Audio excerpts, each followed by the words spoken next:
Olá, o meu nome é Cibele, eu sou especialista em cardiologia, especialista em terapia intensiva, membro da Sobraf e hoje pós-graduada com muito orgulho em Ciências da Longevidade Humana.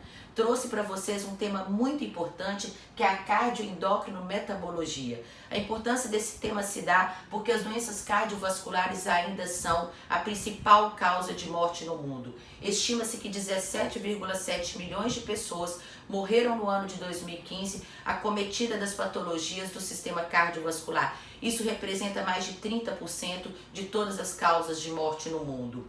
3/4 dessas mortes ainda acontecem em países de baixa e média renda, assim como é o nosso Brasil. E o que nos chama a atenção é que 90% desse processo coronariano que acaba culminando na morte, ele é na maioria das vezes sem sintoma, assintomático.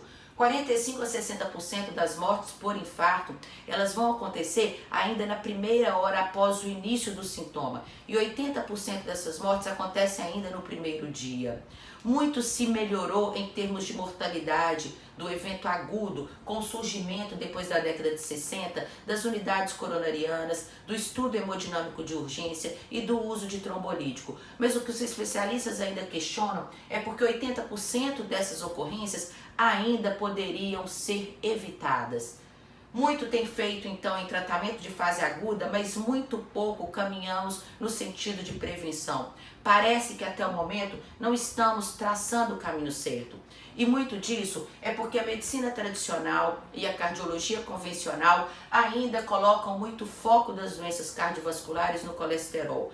Mas como poderia ser o colesterol o único vilão se os estudos recentes deixam muito claro que 60% dos pacientes infartados em UTI possuem colesterol normal?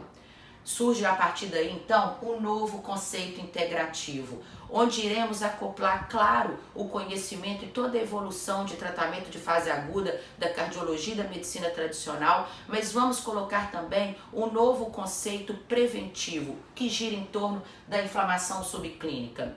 E essa inflamação subclínica tem como grande vilão a elevação do hormônio insulina.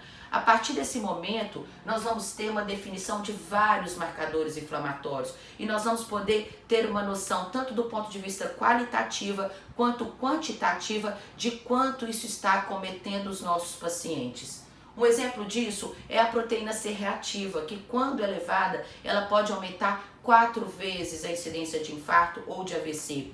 O Dr. Paul Ridker ainda nos diz, em vários estudos dele, que nós deveríamos considerar as doenças cardiovasculares e cerebrovasculares como essencialmente inflamatórias, assim como fazemos com a artrite reumatoide. E sai agora, no fim de 2017, publicado no American College of Cardiology, em janeiro de 2018, um grande trial chamado CANTOS. Esse trial analisou uma substância anti-inflamatória com poder imunomodulador e foi observada uma grande redução de mortalidade cardiovascular. Nesse trial não foram usadas estatinas e nem nenhuma substância com impacto em colesterol. E o mais interessante é que ainda vimos uma redução na mortalidade por câncer.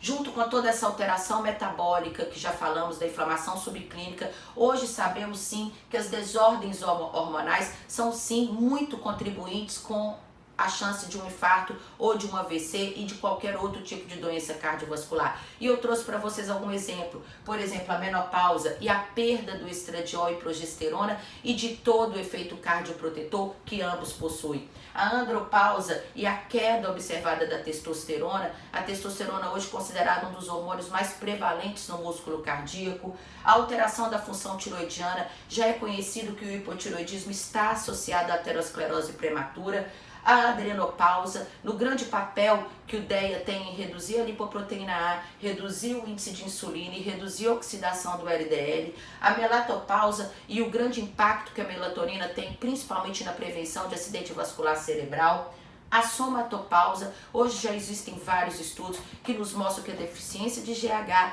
está diretamente relacionada à mortalidade cardiovascular e à elevação daqueles marcadores inflamatórios dos quais falamos anteriormente. E a depausa, reduzindo assim a inflamação, reduzindo assim a resistência insulínica. Meus queridos colegas, concluindo, nós hoje dispomos de muitas ferramentas atualizadas, cientificamente comprovadas, para que as investigações possam ser feitas do ponto de vista multidisciplinar e consigamos então com isso reduzir risco cardiovascular tanto do ponto de vista primário quanto do ponto de vista secundário.